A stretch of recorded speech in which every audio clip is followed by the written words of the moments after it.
우리에게 주시는 하나님의 말씀은 열왕기상 19장 9절 말씀입니다.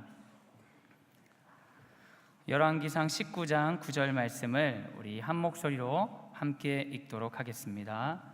시작. 엘리야가 그곳 굴에 들어가 거기서 머물더니 여호와의 말씀이 그에게 임하여 이르시되 엘리야야 내가 어찌하여 여기 있느냐. 아멘. 한번 따라 하시죠. 내가 어찌하여 여기 있느냐. 네, 안녕하세요. 반갑습니다. 안녕하세요. 네, 2층도 한번 인사해 주세요. 안녕하세요. 네, 감사합니다. 손도 흔들어 주시고. 여러분 2002년도 하면 뭐가 좀 떠오르세요? 월드컵 떠오르시죠? 2002년 한일 월드컵. 제가 2002년도 한일 월드컵 첫 경기를 잊을 수가 없습니다. 어느 나라랑 했는지 혹시 기억나세요? 예선전? 그것까지는 기억이 잘 안 나시죠? 폴란드하고 했어요. 폴란드전을 하는데 제가 다니던 학교 모교 장로회 신학대학교 뒤쪽에 가면 세계교회 협력센터라고 큰 건물이 있습니다. 그곳에 신대원 학생들, 대학생들 다 모여가지고 월드컵 응원을 했어요. 근데 제 인상 깊은 그때 장면은 신대원 하구회장 하시던 분이 이것은 하나님께 기도할 일이다. 그러면서 우리나라의 승리를 위해서 다 같이 통성 기도를 하자고 갑자기 기도에 인도를 하셔서 얼떨결에 기도하고 축구를 봤던 기억이 있습니다. 당시 유행했던 문구가 뭔지 아세요? 당시 아주 유행했던 말이 있는데 꿈은 이루어진다. 다 알고 계시죠? 당시 이게 유명하긴 했는데 사실 축구를 보는 사람들은 이런 말을 외치긴 했지만 진짜 이길 거라고는 생각을 잘 안 했던 것 같아요. 경기를 보다가 첫 골을 지금 FC 서울 감독하고 계시는 황선홍 선수가 첫 골을 넣었을 때 그 모든 전도사들이 정말 주님이 오셔도 그렇게 기뻐하지 않겠다 싶을 정도로 서로 끌어안고 막 난리가 났었습니다. 그런데 그게 끝이 아니었어요. 유상철 선수가 두 번째 골을 넣는 순간 정말 성령의 임재가 이런 것이 아닌가 싶을 정도로 다들 큰 감동을 누리고 실제로 경기가 그리고 끝났어요. 2대0으로 이겼습니다. 근데 이 전도사들도 정신을 못 차리고 대한민국 외치면서 거리로 뛰쳐나갔다는 거 아닙니까, 여러분? 제가 있던 학교가 광장동인데 그 옆에 천호동이라고 좀 번화가가 있어요. 천호동에는 밤새도록 응원하는 사람들이 날을 새면서 응원을 했습니다. 정말 꿈과 같은 일이었죠. 실제로 꿈이 이루어지는 것처럼 그해 월드컵에서 대한민국이 4위를 하게 됩니다. 그때 사람들은 그 문구를 믿게 되고 말았습니다. 꿈은 이루어진다. 꿈은 이루어진다. 꿈은 이루어진다. 이게 거의 주문이 되었어요. 그래서 2000년대 초반에 비슷한 류의 책들도 쏟아지기 시작했어요. 베스트셀러가 되기도 했습니다. 여러분 읽으신 분이 있으신지 모르겠는데 시크릿이라는 책이 있었어요. 그 책의 내용은 원하는 대로 계속 바라면 다 된다, 그런 내용이었어요. 기독교 계통에서도 유명한 책이 나왔지요. 2005년도에 아마 출판된 것 같은데 조엘 오스틴의 긍정의 힘. 하나님께서 우리에게 힘을 주시고 잘 되게 해주실 거라는 믿음을 가지고 긍정적으로 생각하면 그 복을 누릴 수 있다. 이런 것들이 아주 유행이 되었습니다. 너무 멋있죠, 여러분? 그런데 여러분, 제가 정말 솔직하게 질문을 드리고 싶어요. 정말 꿈은 이루어지나요? 주여, 주여. 여러분은 꿈을 이루면서 살고 계십니까? 꿈은 이루어진다, 아멘 하고 싶은데 내가 꿈을 이루고 살고 있는가 생각해 보면 글쎄요. 오히려 어떤 사람들이 꿈을 이루었다고 막 이야기하면 어쩔 때는 질투 어린 상대적인 박탈감을 느끼게 되기도 합니다. 또 한편으로는 어쩔 때는 꿈을 이루는 것처럼 살다가 어쩔 때는 전혀 그런 꿈을 이룬 적이 없었던 것처럼 곤두박질 치는 것처럼 살게 될 때도 있죠. 그럴 때면 이전에 이루었던 성취들이 오히려 더 자신을 비참하게 만들 때도 있습니다. 그래서 왕년에는 참 괜찮았는데 막 이런 얘기들 하게 되고, 예전에는 참 괜찮았는데 지금은 안 돼, 나는 할 수가 없어, 실패했어, 못할 것 같아, 5년만 젊었어도 좀 해보겠는데 안 되겠어. 이런 자조적인 실패감, 이런 얘기들을 막 하시지는 않습니까? 남들 얘기처럼 들리던 우울증이 내 이야기라고, 공황장애가 내 이야기라고 쉽게 받아들여버리고 마는 그런 사람들이 참 많습니다. 여러분, 제가 목사여서 여러분들에게 하나님께서 여러분에게 힘을 주시고 뭐든지 잘 되게 해주실 겁니다 라고 이야기하면 좋겠는데요, 저도 살면서 실패감을 느낄 때가 참 많습니다. 제가 화면이 어떻게 나오는지 모르는데 오늘 제 얼굴이 좀 어떻게 좀 괜찮습니까? 아멘을 하셔요. 네. 어떻게 좀 이렇게 좀 잘생기게 잘 나오나요? 제가요 한 일주일 전에, 지금 올바른 표현인지 모르겠는데 이쪽 눈에 다리끼가 났어요. 눈 다리끼가.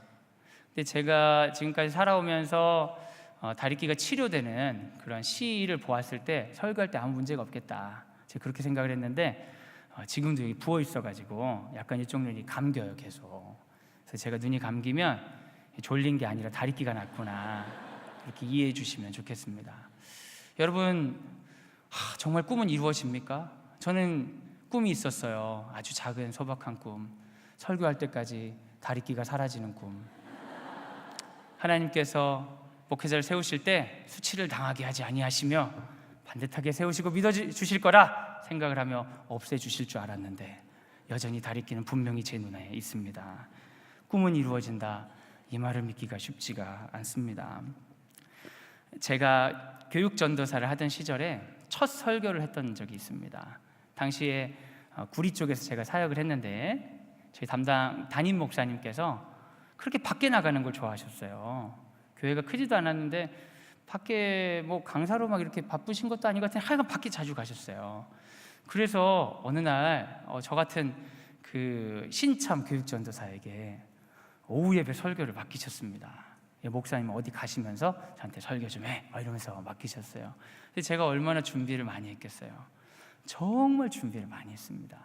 예전에 들었던 갖은 각종 은혜로운 이야기들, 약간 슬픈 이야기들, 웃긴 이야기들, 성경에 제가 느꼈던 깨달음들을 모아서 최고의 설교라 생각될 만큼 설교를 준비해 갔어요. 제 설교를 했을 때 제가 설교하기 전에 어떤 상상을 했겠습니까? 교육전도사인데 이렇게 설교를 잘해도 될까? 이 담임 목사님께 좀 부담이 되진 않을까? 제가 그런 생각을 하면서 오후 예배 가서 설교를 했어요. 그런데 제가 설교를 하는데 다 주무시더라고요. 설교를 하는 중간에 이름을 부르고 싶더라고요. 장로님 좀 일어나세요, 제가 그러고 싶더라고요. 그때 그 실패감을 제가 잊을 수가 없어요. 그리고 이제 실패를 하고 담임 목사님도 없으니까 작은 교회라 교육전도사 2명 있었는데 이제 예배 끝나고 나가시는 분들한테 인사하는 거예요. 이렇게 인사하는데 뭐 은혜 받았다는 분도 한 분도 없고 그냥 잘 자다 일어나서 가는 것 같은 그런 분들이 막 이렇게 가시는데 여자분 한 분이 저한테 전도사님 정말 은혜 받았어요, 그러면서 제 손을 꽉 잡는 거예요. 그래서 이분을 위해서 하나님께서 이 설교를 준비하셨나 보다, 제 나름대로 생각을 했는데 이분의 얼굴이 잊혀지지가 않는 거예요. 다른 분들 다 잊혀지는데 이분만 기억나는 거예요. 다음에 뵈면 꼭 인사해야겠다. 근데 이분이 다음 주부터 교회를 안 오시는 거예요. 한 달 안 나오신 것 같아요. 한 달 만에 나오셔가지고 오랜만에 나오셨네요 그랬더니 아이고 제가 교회 안 나온 걸 어떻게 그렇게 잘하시냐고 막 이러면서. 꿈이 이루어진다, 모르겠습니다. 어떤 엄마들은 그런 얘기를 해요. 방학이라 애들 밥을 막 차려줘야 되는데 맨날 똑같은 거 먹이가 뭐하니까 열심히 요리 준비해서 먹였더니 엄마 그냥 라면 끓여달라고, 제발 요리하지 마시라고 막 이런답니다. 여러분, 이 실패라는 거, 실패감이라는 거 어느 누구도 떨칠 수 없는 것 같습니다.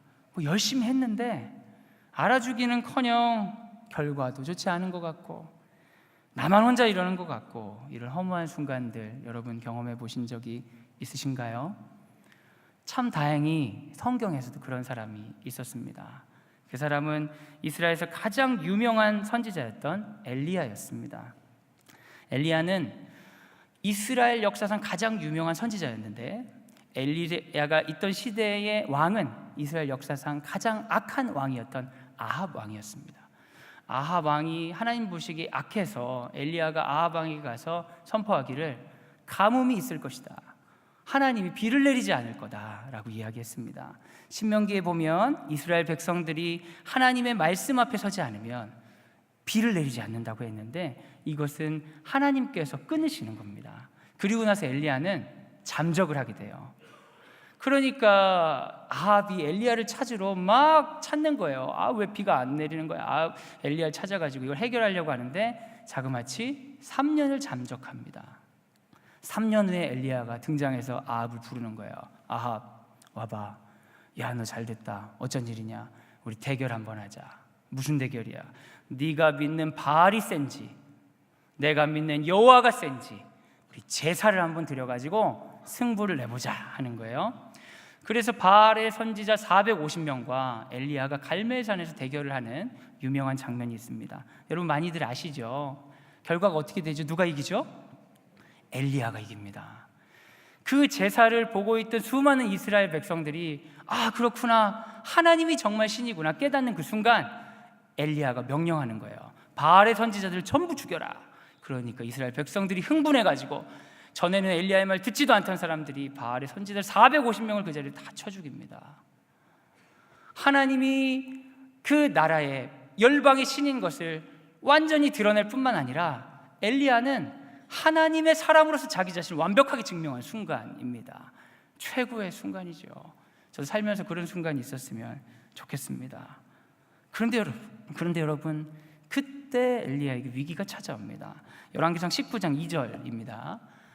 같이 한번 읽겠습니다. 시작. 이세벨이 사신을 엘리야에게 보내어 이르되 내가 내일 이맘때에는 반드시 내 생명을 저 사람들 중 한 사람의 생명과 같게 하리라. 그렇게 하지 아니하면 신들이 내게 벌이에 벌을 내림이 마땅하니라 한지라. 아멘. 아합 왕의 부인이었고 철저한 바알 숭배자였던 이세벨이 엘리야를 죽이겠다고 협박을 한 것입니다. 엘리야가 너무 무서워서 도피를 합니다. 3절과 4절입니다. 같이 읽겠습니다. 시작.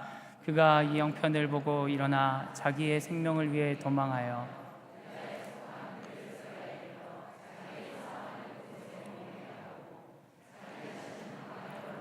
하룻기쯤 가서 한 로뎀 나무 아래에 앉아서 자기가 죽기를 원하여 이르되 여호와여 넉넉하오니 지금 내 생명을 거두시옵소서. 나는 내 조상들보다 낫지 못하니이다 하고. 3절을 한번 다시 보여주시겠어요? PPT를. 여기 보면 여러분 무엇을 위해 도망갔죠? 자기의 생명을 위해 도망갔어요. 근데 4절 한번 보여주세요. 4절에는 자기 생명을 어떻게 하래요? 거두어 달래요. 이제 제 얼굴을 보여주시면 됩니다. 너무 이상하죠 여러분? 내 생명을 지키기 위해서 도망가서 하나님께 하는 말이 내 생명을 거두어 주세요. 이게 뭐야? 정신분열증 아니야? 근데 그렇지 않아요 여러분. 살기가 너무 힘들면 살고 싶어서 죽고 싶습니다. 이건 경험해 보신 분만 알 수 있는 얘기예요. 사는 게 너무 힘들면 살기 위해서 죽고 싶어요. 죽음으로 살고 싶습니다. 엘리야의 심정이 그런 겁니다. 하나님 죽여주세요. 여기선 못 살겠어요. 실패감에 푹 잠긴 거지요. 엘리야는 굉장히 뛰어난 선지자입니다 여러분. 대단한 사람이에요. 그런데 이 작은 실패에 감히 하나님께 목숨을 거두어 달라고 할 정도로 깊은 실패감에 젖어버리는 사람이었습니다. 사실은 인간이 그런 것 같아요. 대단해 보여도 넘어지면 아무것도 아닌 게 인간입니다. 분명히 이럴 때 누군가가 필요합니다. 그게 누굽니까? 여러분 이걸 인정하셔야 돼요. 하나님이 필요합니다. 하나님이 필요합니다. 구원이 필요한 것입니다. 하나님이 나타나서 엘리야를 회복시키십니다. 오늘 말씀은 이 하나님께 주목하려고 합니다. 우리가 실패감에 젖어 있을 때 우리 자신에 집중해도 절대 일어날 수 없습니다. 우리를 회복시키시고 우리를 통해 일하고자 하시는 하나님께 집중할 때 우리는 죽음을 이겨내는 사람이 될 수 있습니다. 오늘 말씀을 듣고 하나님의 역사를 보면서 영적인 우울감과 실패감을 떨쳐버리고 정금같이 나오는 저와 여러분이 되길 예수님의 이름으로 소원합니다. 한번 따라 하시죠. 일어나서 먹으라. 괴로움의 죽음을 구하던 엘리야가 하나님께 따지다가 너무 피곤했는지 잠이 들었습니다. 그런데 하나님께서 이때 다가오시지요. 5절과 6절입니다. 시작. 그를 어루만지며 그에게 이르되 일어나서 먹으라 하는지라. 본즉 머리맡에 숯불에 구운 떡과 한 병 물이 있더라. 이에 먹고 마시고 다시 누웠더니 아멘. 자고 있는데 깨워가지고 천사가 먹어라 하면서 떡이랑 물을 막 줬어요. 근데 엘리야가 먹었어요. 배고팠던 것 같아요. 배부르니까 또 잤어요. 그러니까 천사가 또 깨워요. 먹으라고. 7절 한번 같이 읽겠습니다. 시작. 여호와의 천사가 또다시 와서 어루만지며 이르되 일어나 먹으라. 내가 갈 길을 다 가지 못할까 하노라 하는지라. 아멘. 엘리야는 하나님께 기도합니다. 나를 죽여 주시옵소서. 내 생명을 거둬가 주시옵소서. 그런데 하나님의 처방은 먹고 자게 하는 것이었어요. 참 이상하죠. 어쩌면 엘리야는 하나님을 협박했는지도 모릅니다. 엘리야가 진짜 원하는 삶은 자기가 죽고 싶은 게 아니라 내가 죽을 것 같은 이 세상을 바꿔달라는 투정이었습니다. 하나님, 저 이세벨 좀 없애주세요. 하나님, 좀 역사하셔서 저 우상들도 다 없애주세요. 하나님, 저를 위협하는 문제들 좀 사라지게 해주세요. 그거 못하실 것 같으면 차라리 저를 죽여주세요. 엘리야는 하나님을 협박하는 거죠. 그런데 하나님이 그 협박에 넘어가지 않고 뭐라고 하시냐면 잘 먹고 잘 자고 그 문제랑 싸워라. 하나님은 그 문제를 없애주시지 않습니다. 오히려 잘 싸울 수 있도록 그의 몸을 회복시키십니다. 엘리야야, 쓸데없는 소리 하지 말고 밥 먹고 자라. 힘내서 싸워 이겨라. 난 그럴 생각 없다. 그 문제를 너에게 걷어줄 생각이 없다. 잘 먹고 잘 자고 이게 네 문제라는 걸 회피하지 마라. 하나님이 막 먹이고 채우고 하는 겁니다. 여러분, 큰 병에 걸렸다는 선고를 듣고 충격으로 식사를 못 하시는 분들이 있어요. 어떤 의사가, 암 전문 의사가 그런 얘기를 했습니다. 암에 걸리고 나서 굶어 죽는 사람이 많대요. 마음이 너무 어렵고 입맛이 없어서 못 먹어서 굶어 죽는 사람이 많다. 그래요. 근데 여러분, 문제와 싸우려면 뭐가 건강해야 돼요, 여러분? 우리 몸이 건강해야 됩니다.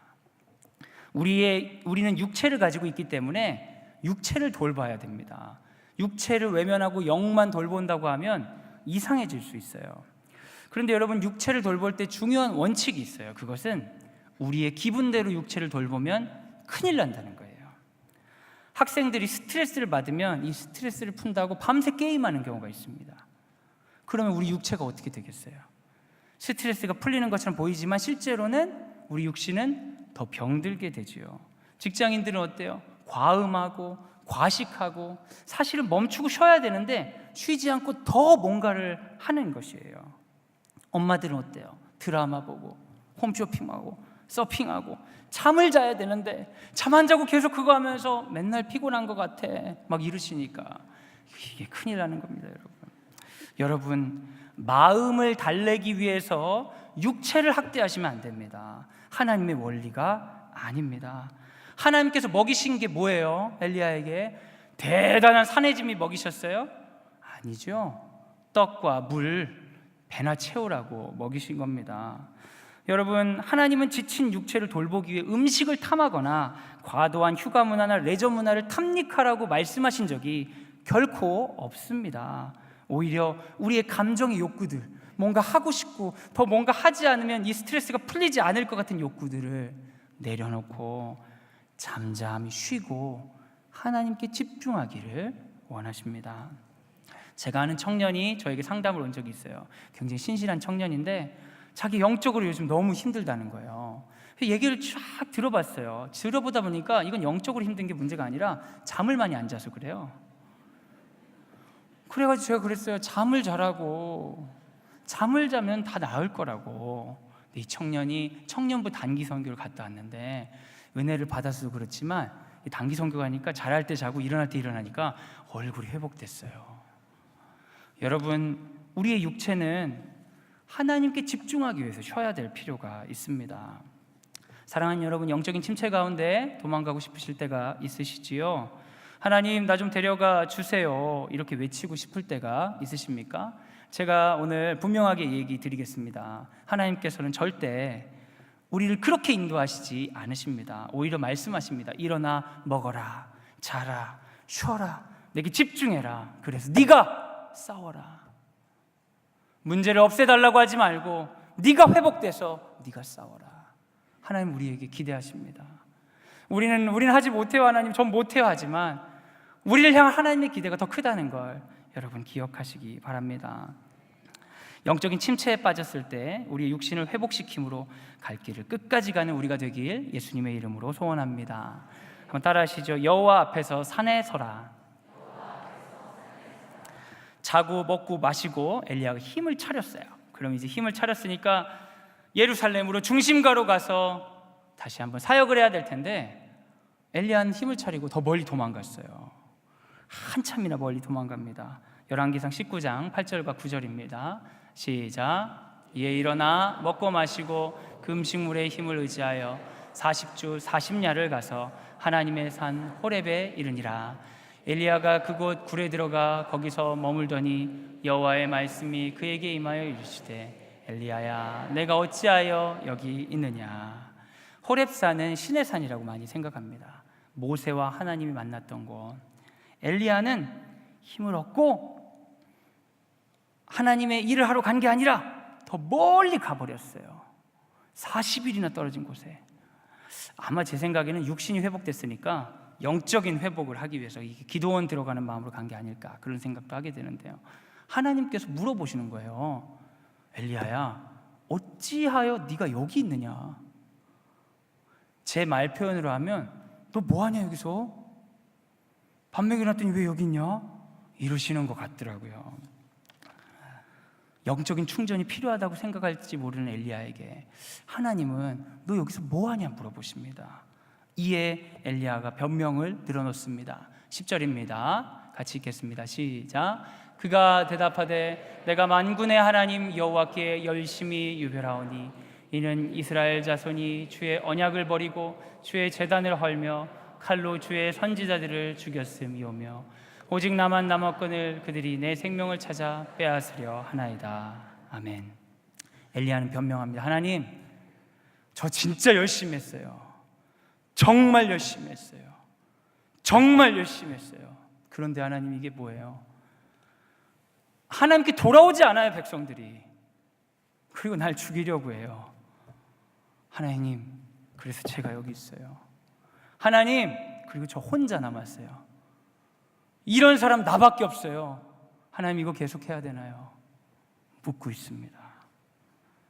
그때 하나님께서 말씀하십니다. 여호와 앞에 서라. 여호와 앞에 서라.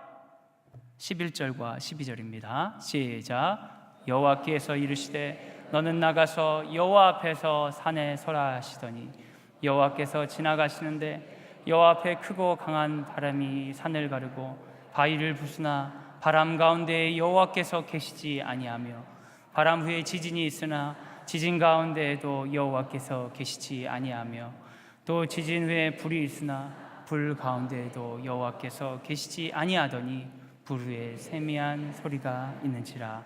아멘. 엘리야는 실패감에 젖어 있습니다. 그의 동료는 아무도 없습니다. 그러나 그는 하나님을 굉장히 잘 믿는 사람입니다. 그에게 기댈 것은 분명한 하나님의 임재, 하나님의 권능을 확실하게 느끼는 것이죠. 그렇지 않으면 다시 돌아가서 사역할 힘이 없어요. 하나님, 보여주시옵소서. 다시 한번 임하여 주시옵소서. 육신을 회복시킨 하나님께서 영적으로 강력하게 임하여 주시사 내가 다시 용기를 가지고 사역할 수 있도록 힘을 주시옵소서. 그런 마음으로 그곳에 있을지 모릅니다.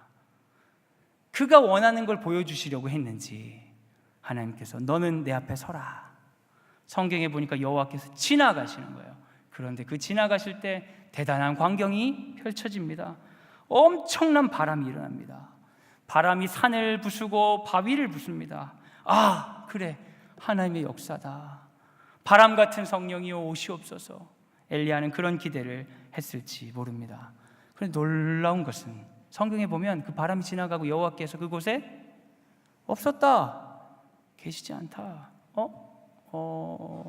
이거 같은데 아니었나? 근데 마침 그때 땅이 흔들리기 시작해. 지진이 막 일어나는 거예요. 엄청난 지진이. 주여 임하소서. 땅이 흔들리고 천지진동할 때 주님 임하시옵소서. 그런데 그 지진 후에도 여호와께서 계시지 않았어요. 뭐야? 이거 하나님 나오시는 그런 풍경 같은데, 옛날 선지자들 이러면서 하나님 오셨는데 왜 그렇지? 그 다음에 불이 임하는 거예요. 불. 그렇지. 불이 임하면 우리 여호와의 임재지. 여호와는 소멸하는 불, 정의의 하나님, 공의의 하나님, 세상을 심판하실 분이 임하시는구나. 나의 억울함을 풀어주시겠구나. 그렇게 생각했을지도 모르겠습니다. 그런데 그 불이 지나간 후에도 여호와께서는 계시지 않았어요. 없었어요. 엘리야는 굉장한 하나님을 기대했습니다. 왜냐하면 지금 자기가 너무 실패했기 때문에.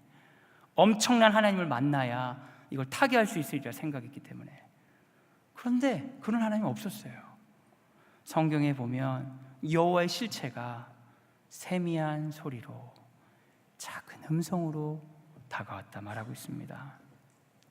엘리야는 자기 연민에 푹 빠져 있습니다. 내가 얼마나 열심히 했는데, 그리고 외로움에 푹 빠져 있습니다. 나만 남았어요. 그를 달래줄 만한 마술적인 하나님 필요했습니다. 그런데 그런 하나님은 그곳에 계시지 않았습니다. 잠잠한 음성밖에 없었습니다. 엘리야가 그렇게까지 호렙산에 온 이유가 뭘까요, 여러분? 거기서 하나님이 모세에게 계명을 주셨지. 어쩌면 그는 새로운 회복을 기대했는지도 모르겠습니다. 아니면 너무 두려워서 그곳에 피하면 여호와의 산이니까 날 지켜주시겠지, 그런 걸 기대했는지도 모르겠습니다. 그런데 그곳에 와서 결국 발견한 건 어디에나 있었던 하나님의 음성이었어요. 잠잠한 음성. 내가 이 음성 들으려고 호렙산에 왔나? 엘리야의 마음이 복잡했을지도 모르겠습니다. 저의 이야기를 좀 드리려고 합니다. 여러분, 저는 학교에서 성경을 가르치는 교목입니다. 그런데 여러분, 제 주 업무는 학생들에게 믿음을 심어주는 거예요. 근데 여러분에게 묻겠습니다. 학생들에게 믿음을 심어줄 수 있습니까? 사람이? 안 되죠? 누가 하셔야 돼요? 하나님이 하셔야 되죠. 그러니까 제 사역은 100% 실패해요. 여러분, 그 마음을 아세요? 100% 실패해요. 물가로 데려갈 수 있지만 물은 먹게 못하는 거예요. 좋은 관광지 데려와서 여기가 이렇게 좋단다 얘기할 수 있지만 여행을 즐기게 할 수 없는 실패자에 불과합니다. 아이들에게 믿음을 심어주려고 여러 가지를 해도 항상 저는 빵점짜리 선생님입니다. 차라리 과목을 가르치면 좋겠는데 믿음을 가르친다고 하니까 매번 빵점입니다. 저는 매 순간 실패감과 싸워야 됩니다. 하나님, 오늘은 변화시켜 주시나요? 하나님, 내일은 변화시켜 주시나요? 하나님, 이렇게 하면 될까요? 저렇게 하면 될까요? 그럼 하나님이 하시는 말씀은 항상 네가 하는 거 아니다, 그런 얘기는 하시고. 그렇죠. 그럴 때 여러분, 너무 몸소리치게 무력해지는 거예요. 너무 싫은 거예요. 왜 내가 할 일도 아닌데 왜 나를 세워가지고 계속 하시는 거예요? 막 이런 생각도 들고. 그래서 이 무력함을 떨치려고 제 대학교 때부터 공부하는데 열심을 많이 뒀어요. 상담 공부를 막 열심히 하고, 신학 공부 열심히 하고, 종교학 공부를 열심히 했어요. 내가 할 수 있어 보고 싶어서요. 사람들에게 도움 주고 싶고, 사람들에게 믿음 주고 싶고, 믿음 없는 사람들, 일반인들에게 종교학적으로 잘 설명하고 싶어서 공부하는데 병적으로 집착한 적도 있습니다. 이렇게 하면 믿음을 심어줄 수 있을지 모르겠다. 어쩔 때는 막 마술적인 역사가 일어나길 기도할 때가 있어요. 하나님 좀 확 변화시켜 주세요. 단번에 좀 변화시켜 주세요. 그러면서도 제 마음 가운데 어떤 것들이 있냐면, 어차피 내가 하는 일도 아닌데 김정준 목사 잘한다 칭찬해 주면 그렇게 기분이 좋아가지고, 그렇지, 역시 나야. 왜냐하면 전 그걸 증명하려고 애를 썼으니까. 그랬다가 누가 저한테 비난하는 소리라도 듣고 제가 가르친 아이들이 뭐 잘못하거나 그러면 그래, 왜 이렇게 변화가 되지 않지? 난 지금까지 뭐 한 거지? 그럴 때면 엘리야처럼 어디 가서 숨고 싶어요. 강하신 하나님 좀 임재 좀 느끼고 싶습니다. 큰 은사라도 체험하고 돌아오면 좋겠다, 그런 생각을 할 때가 있습니다. 언젠가 그런 실패감이 쌓여서 제 안에 이렇게 좀 폭발한 적이 있어요. 진짜 내가 여기서 뭐 하고 있는 거지? 하나님, 저 열심히 하고 있는데 사람들이 잘 알아주는 것 같지도 않고 혼자 하는 것 같고 오해받기도 하고 속상하기도 하고, 하나님 좀 역사 좀 해주세요. 좀 막 기름도 좀 막 은혜를 팍팍 부어주셔가지고 그냥 좀 그렇게 좀 해주세요. 막 그런 마음을 제가 기도하고 있는데 엘리야에게 하셨던 음성이 제 마음에 들리더라고요. 내가 어찌하여 여기 있느냐. 제 말로 바꾸면 너 여기서 뭐하냐? 너 뭔 소리 하고 있냐? 이 목사라고 세워놨더니 자기 연민에 빠져 있어? 그러면서 하나님께서 제 마음에 분명히 그런 마음을 주시더라고요. 너는 원래 할 수 없는 거야. 근데 네가 왜 힘드냐면 할 수 있는 척을 하려고 안간힘을 다 쓰니까 할 수 없는 거야. 안 돼. 너는 이제 네가 안 된다는 걸 받아들이고 나를 받아들여라. 너에게 구원이 필요하다는 걸 받아들여라. 너에게 예수가 필요하다는 걸 받아들여라. 그 말씀을 제 안에 주시는데 제가 순간 멈출 수밖에 없었습니다. 왜냐하면 전 예수를 내 구주를 믿고 예수를 전하려고 산다고 생각했는데 제가 사역하면서 하나님이 필요 없는 사람처럼 사역할 때가 있었다는 걸 깨닫게 된 거예요. 근데 여러분, 놀라운 일이에요. 제가 할 수 있어요. 제가 많이 준비했어요. 이런 생각이 있을 때는 누군가가 나의 허점을 볼까 봐 두렵고 걱정이 되고 이랬는데, 맞아요, 하나님 할 수 없어요. 하나님 제 안에 오셔서 하나님이 해주세요 이렇게 말을 하니까 제 안에 힘이 솟기 시작하는 거예요. 이상하죠? 못하겠다는데 힘이 나고 해보겠다는데 안 되고. 하나님 나라를 바라보는 자들은 성령님과 동행하지 않으면 일어날 수 없기 때문입니다. 여러분, 내게 능력 주시는 자 안에서, 내가 아니라 내게 능력 주시는 자 안에서 모든 것을 할 수 있느니라. 할렐루야. 사랑하는 여러분, 우리 삶의 자신감은 중요하지요. 그렇지만 착각해서 안 되는 것이 있습니다. 그건 바로 우리가 우리의 삶을 통제할 수 있다는 생각입니다. 우리가 통제할 수 있다고 생각하는 건 하나님을 무시하는 처사입니다. 마술처럼 하나님을 이용해서 내 삶을 어떻게 해보겠다는 시도는 아주 대단히 위험한 우상 숭배일 수 있습니다. 우리의 삶은 우리의 것이 아니라 하나님의 것입니다. 믿으십니까? 그래서 여러분, 삶을 통제하려는 욕심을 벗어버리고 오히려 하나님을 내 안에 초청하시기 바랍니다. 그러면 통제되지 않는 삶 가운데 은혜로운 삶을 살아갈 수 있습니다. 놀라운 체험을 기대하지 마시기 바랍니다. 대단한 변화, 영적인 기회주의를 노리지 마시기 바랍니다. 강한 바람 가운데 여호와가 없어요. 지진 가운데 여호와가 없습니다. 불 가운데 여호와가 없어요. 지금도 말씀하시는 세미한 음성 가운데 여호와가 있습니다. 나에 대한 집중을 그 말씀에 바꿔놓으면, 나에 대한 집중을 말씀을 옮겨놓으면 우리는 하나님과 동행할 수 있습니다. 말씀 어디 있어요, 여러분? 어디 가야 발견하는 거 아니죠? 여기 있어요. 여기 세미한 음성 여기 있습니다. 세미한 음성 목사님들이 열심히 준비해가지고 새벽마다 선포하시잖아요. 저녁마다 선포하시죠. 수요일날, 금요일날, 주일날 선포하시죠. 목장에서, 구역에서 선포하죠. 아침에 큐티 하시죠. 그 세미한 음성이 우리를 하나님과 동행하게 합니다. 대단한 곳에 가서 엄청난 체험을 기대하실 필요 없어요. 세미한 음성 가운데 나아가십시오. 그럼 우린 영적인 침체에서 일어나 회복될 수 있습니다. 나 중심의 마술적인 환상을 벗어버리고 잠잠히 일상 가운데 말씀하시는 그분의 음성을 듣고 그분 앞에 서서 영적인 회복을 누리는 저와 여러분이 되길 예수님의 이름으로 소원합니다. 한번 따라하시죠. 너는 내 길을 돌이켜.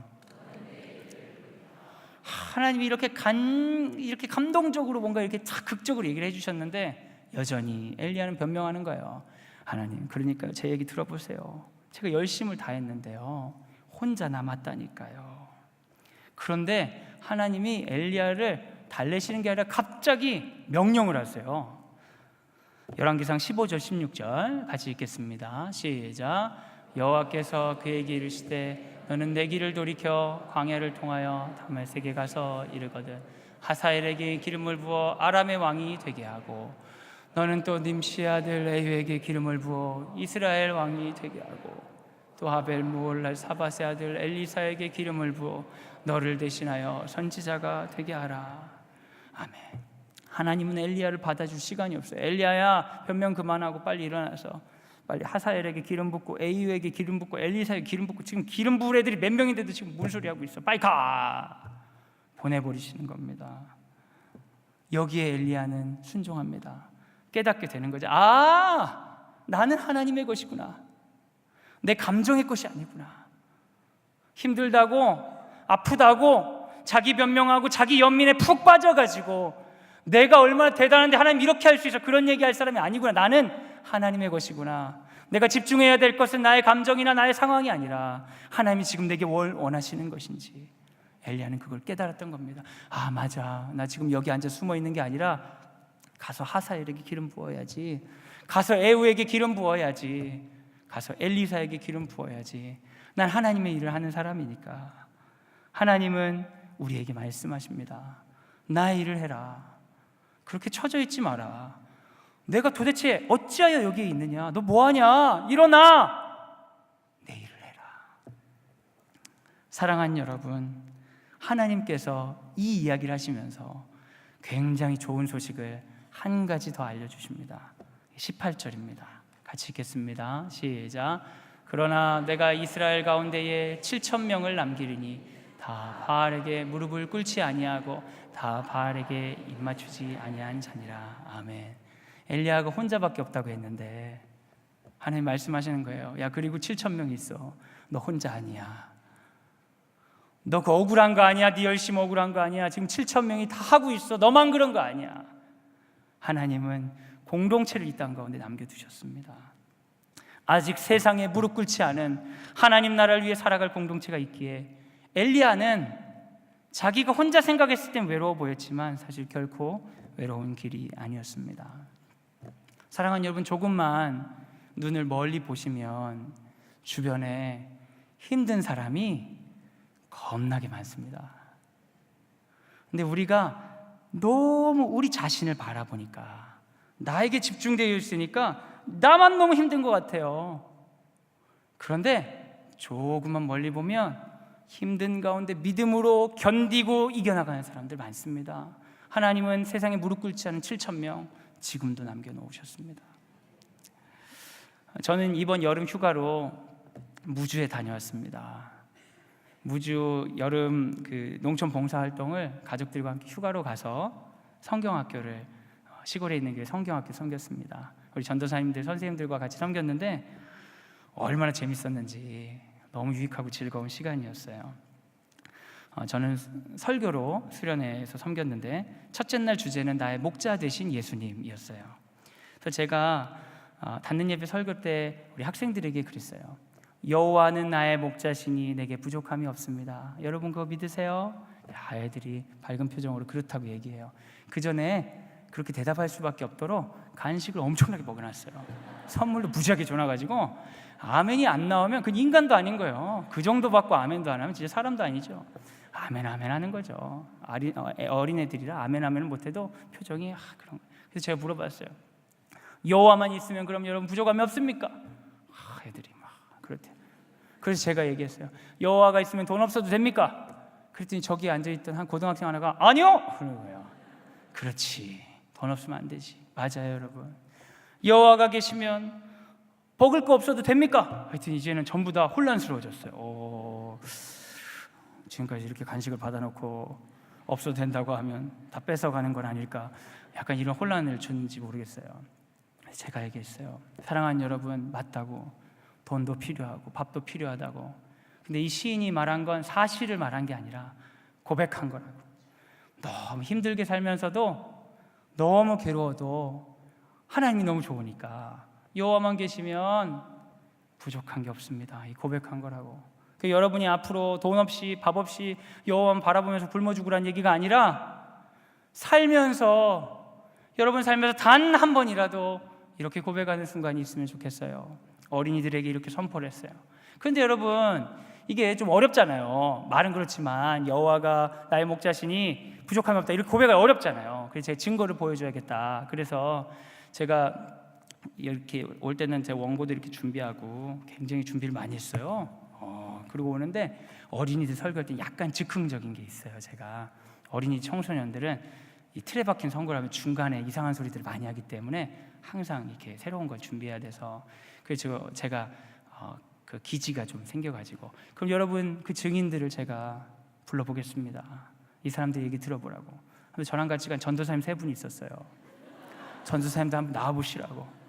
아니, 목회를 하겠다고 했으니까 분명히 여호와 나의 목자신 부족함 없다는 경험이 있을 거 아니에요. 그래서 별 생각 없이 마이크를 딱 던졌어요. 이제 보니까 어린 순서로 당황을 더 많이 하시더라고요.